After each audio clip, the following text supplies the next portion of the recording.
you wouldn't make it to lunch.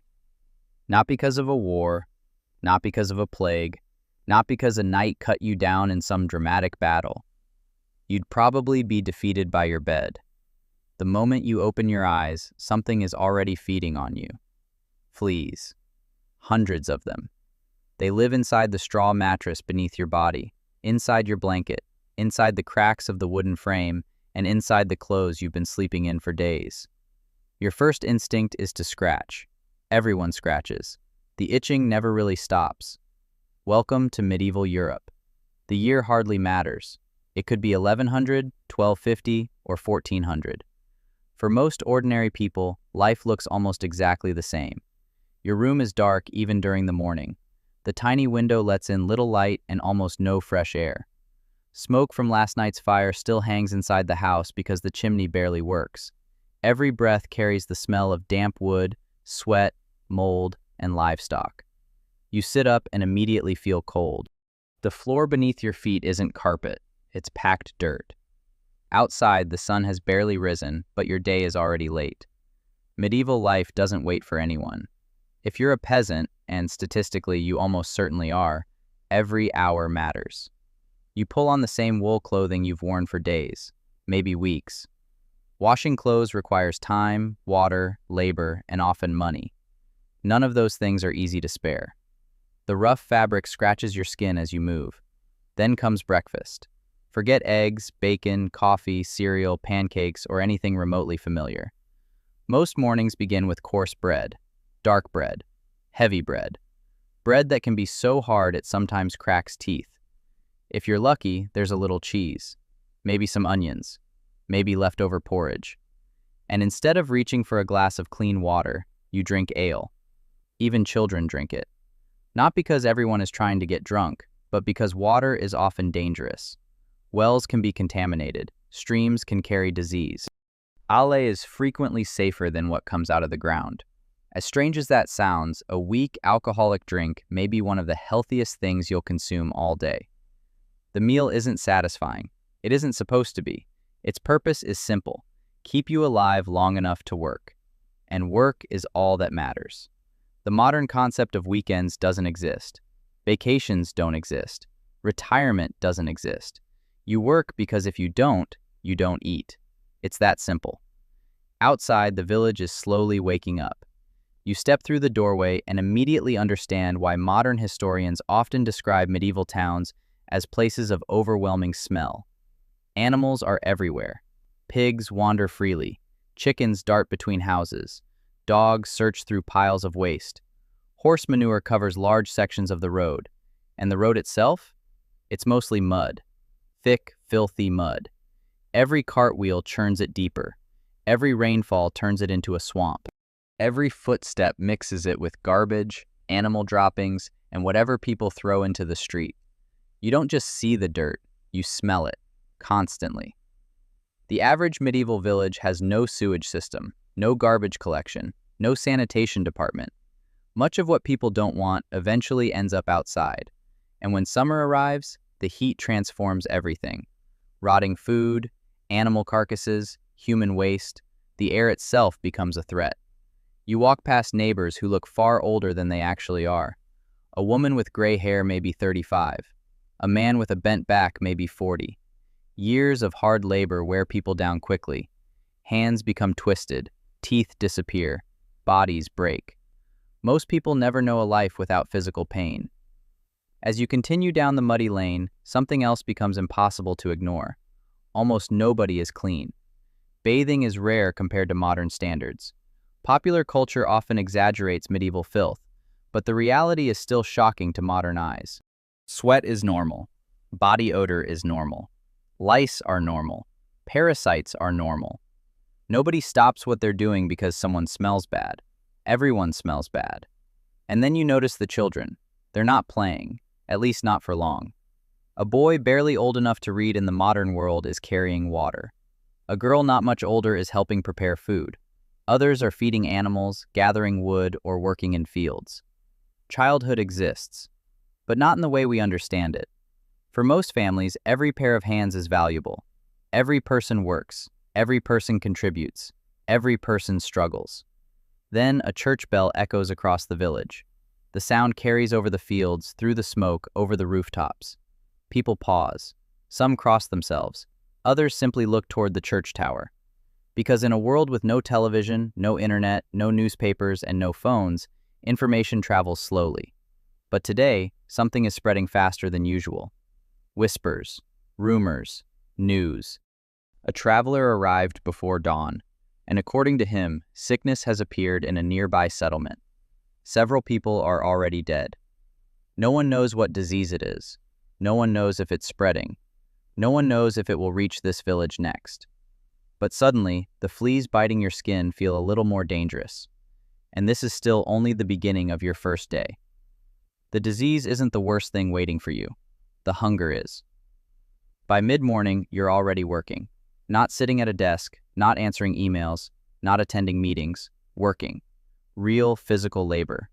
The kind that leaves your hands bleeding and your back aching before noon. Most people in medieval Europe survive through agriculture. That means nearly every aspect of your life revolves around the land. The field doesn't care if you're tired, the field doesn't care if you're sick, and the field certainly doesn't care about your plans. If crops fail, people die. It's that simple. As you walk toward the fields, you pass patches of land that determine whether entire families will survive the coming winter. Today, the wheat looks healthy, but that can change overnight. One unexpected frost, one summer drought, one infestation of insects, one season of excessive rain. Any of those can destroy months of work. And when harvests fail, there are no supermarkets, no emergency food deliveries, no government relief programs, no international aid organizations.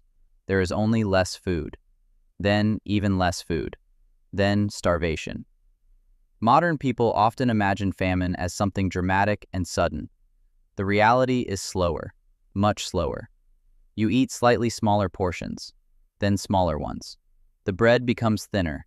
The soup becomes mostly water. Meat disappears entirely. Families sell possessions, then livestock, then tools.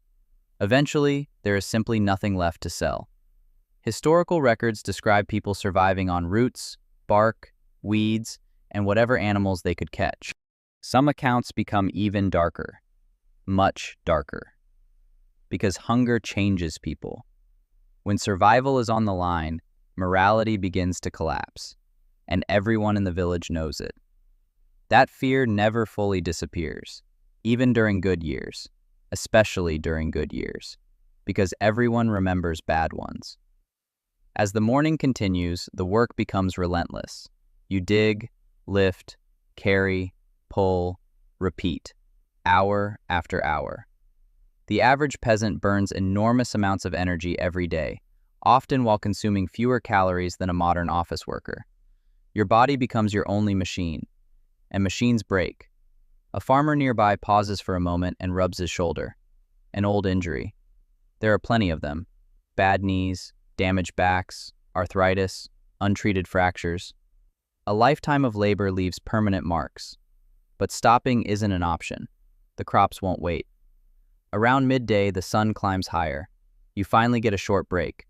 Lunch is barely different from breakfast.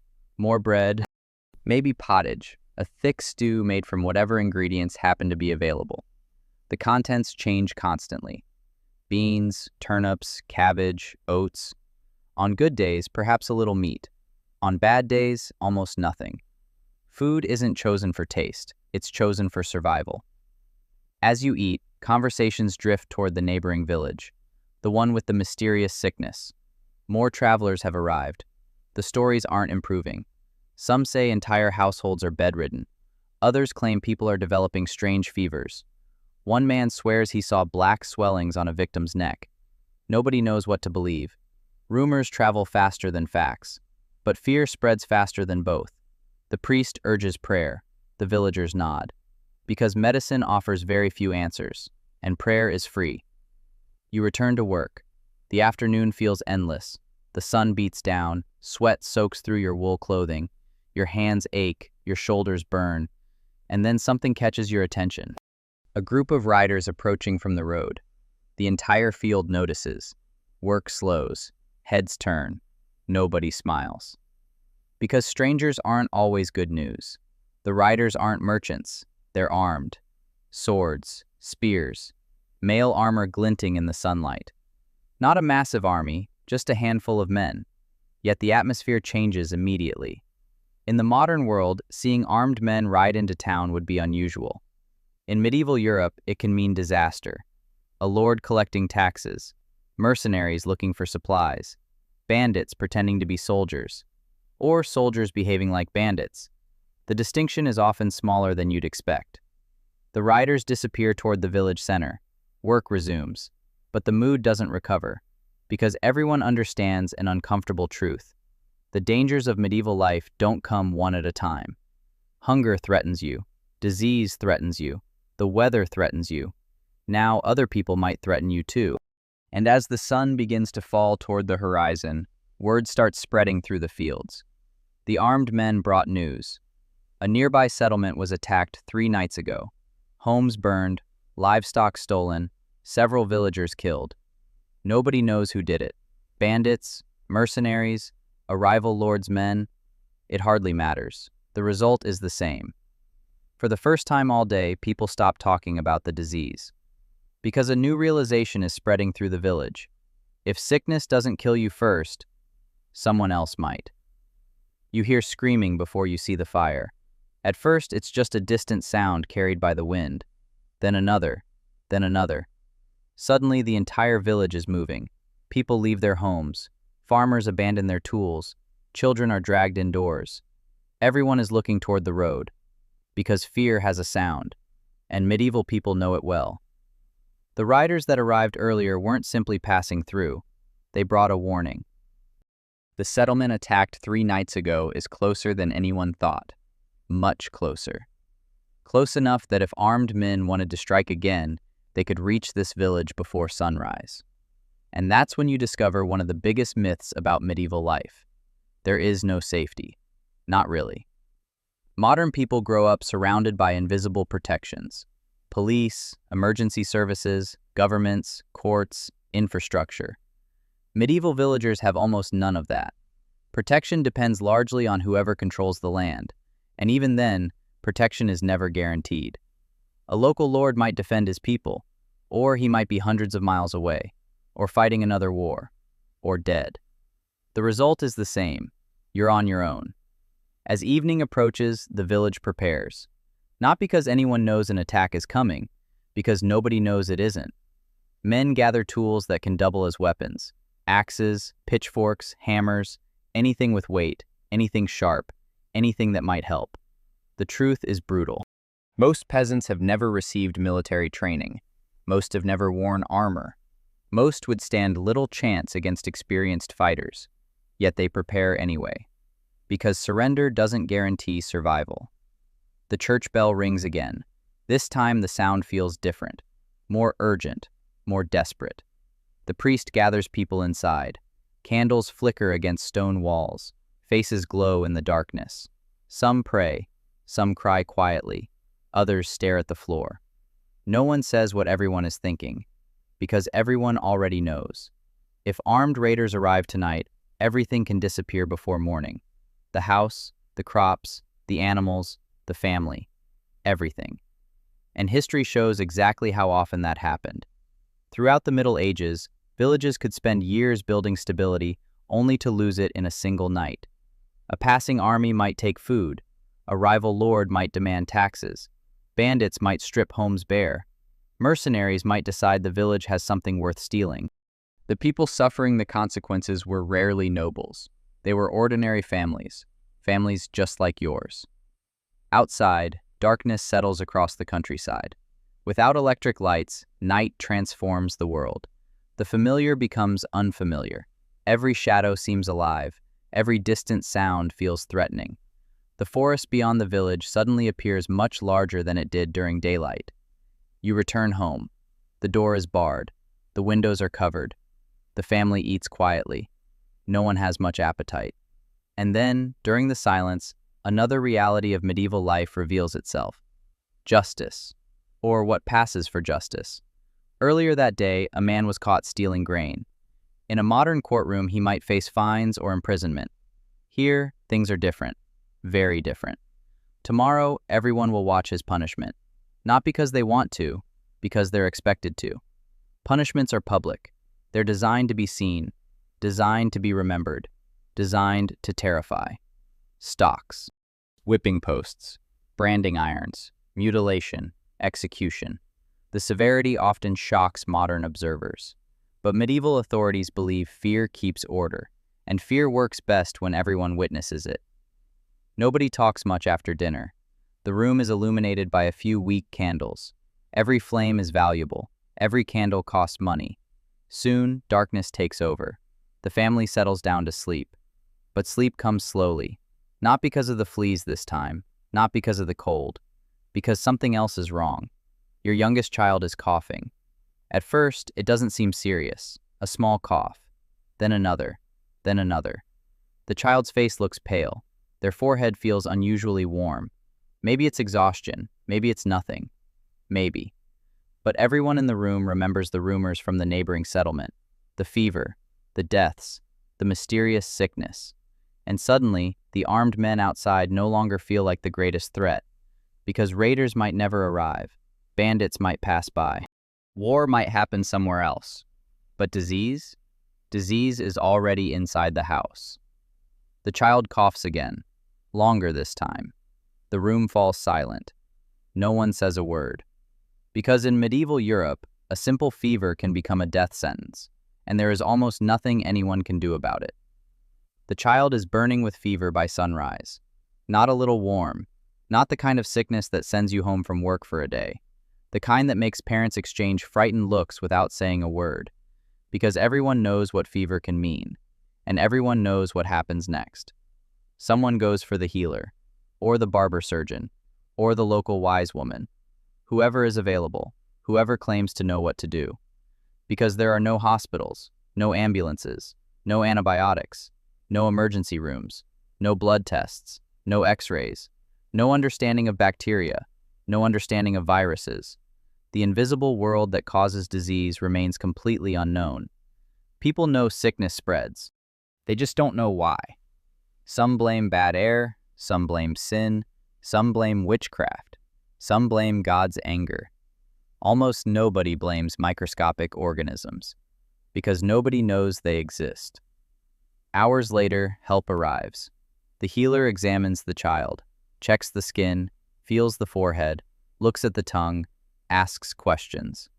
Then comes the treatment.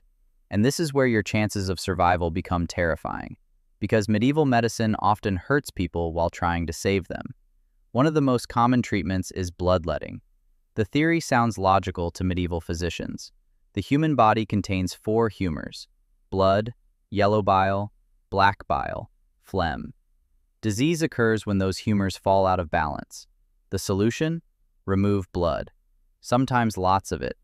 A patient already weakened by illness may lose even more strength through treatment. Yet bloodletting remains common for centuries. People trust it. Doctors recommend it. Patients endure it. And many never recover. The child coughs again. The healer suggests herbs, prayers, rest, perhaps bloodletting if the fever worsens. Then leaves. There's little else to offer. And that's one of the most frightening realities of medieval life. Most illnesses simply have to run their course. If you're lucky, you survive. If you're unlucky, nobody can stop what's happening. The child isn't the only one suffering. As the day continues, you hear another story. A farmer from a nearby village has a toothache. At least, that's how it started. A single infected tooth. Something modern dentistry would likely solve quickly. But medieval dentistry barely exists. The infection spreads. The man's face swells. The pain becomes unbearable. Within days, he is dead. Not from a sword, not from famine, not from plague. A tooth. Modern historians estimate that countless people throughout history died from infections that today would be routine to treat. A cut from a farming tool, a splinter, an abscess, a broken bone. The smallest injury can become fatal, and the danger is everywhere. You notice it constantly. A farmer slices his hand while repairing equipment. A butcher cuts a finger. A child scrapes a knee. Today, those injuries seem trivial. In the Middle Ages, they're potential death sentences. Then comes childbirth, perhaps the most dangerous event many women will ever experience. Modern medicine has dramatically reduced maternal mortality. Medieval women have no such protection. Complications are common: hemorrhaging, infections, obstructed labor. A healthy woman can be dead within hours. A healthy baby can be gone before drawing its first full breath. Entire families live under the shadow of this risk, generation after generation. Then something happens that transforms fear into panic. A traveler arrives shortly before sunset. He brings confirmation. The sickness from the neighboring settlement is spreading. Not rumors, not stories, facts. Several villages are now affected. Dozens sick. Many dead. Nobody knows how far it has traveled. Nobody knows how many are infected. Nobody knows if it can be stopped. The church fills again. People kneel, pray, cry, beg. Because when medicine fails, faith becomes the final refuge, and for many medieval people, it is the only refuge. As darkness falls, the village becomes unusually quiet. No laughter, no conversations drifting through open doors, no children playing, just silence. Heavy silence. The kind that settles over a community when everyone is waiting for bad news. Inside your home, the feverish child finally falls asleep. The breathing is shallow, uneven. You sit beside the bed, watching, waiting, hoping. Outside, a cold wind begins to blow. Winter is coming. And as terrifying as disease has been, the season ahead may prove even worse. Because sickness kills some people. Winter tests everyone.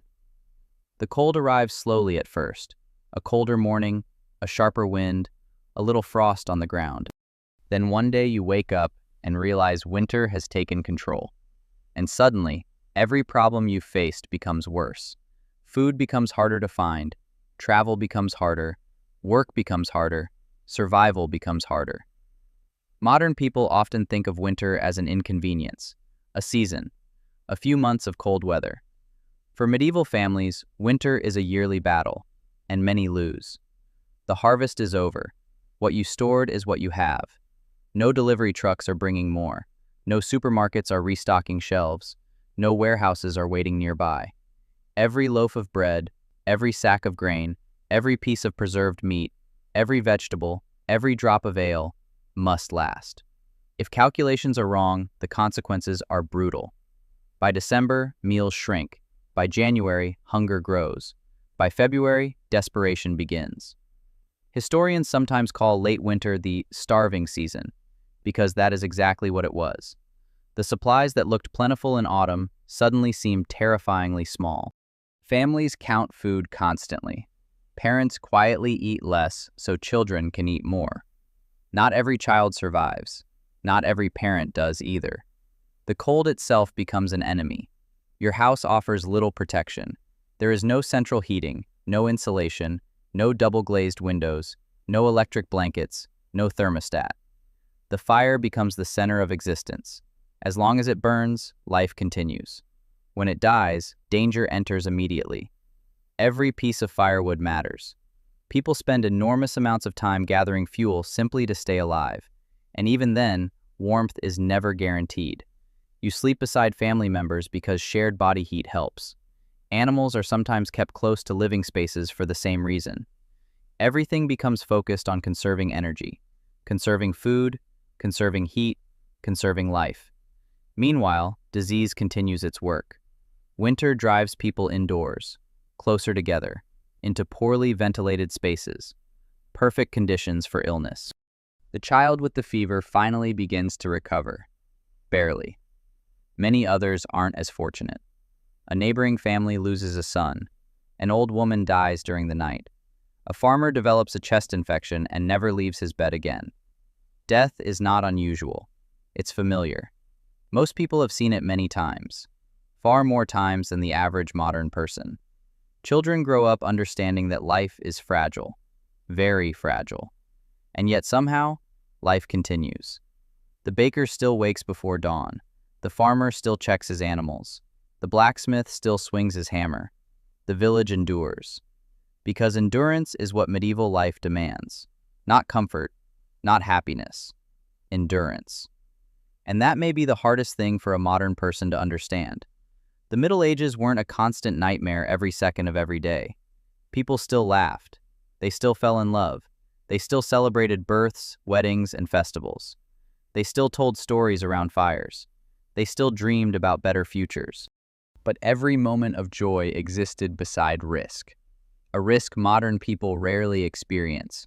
The risk that everything could disappear tomorrow. A failed harvest, a disease, a raid, a harsh winter, a bad infection, a single accident. Any one of them could erase years of effort. And that's why you probably wouldn't last a day in medieval times. Not because medieval people were stronger, although many were. Not because they were braver, although many had to be. You wouldn't last because your entire life has been built on invisible systems that medieval people never had. Clean water, reliable food, modern medicine, sanitation, electricity, law enforcement, heating, vaccines, surgery, antibiotics. Everyday conveniences so normal that most people never think about them, until they're gone. The average medieval peasant would probably look at your world and see magic, light from walls, instant communication across continents, food from every corner of the planet, machines doing the labor of hundreds of people, diseases cured with a few pills, operations that would seem miraculous. They would think they were looking at heaven. And perhaps the strangest realization of all is this. Tomorrow morning, millions of people will wake up and complain that their internet is slow, or that their coffee isn't hot enough, or that traffic made them late. Meanwhile, somewhere in the past, a medieval farmer would have gladly traded everything he owned for just 1 week of your ordinary life. Because for most of human history, survival itself was the full-time job. And compared to them, you're already living in the future.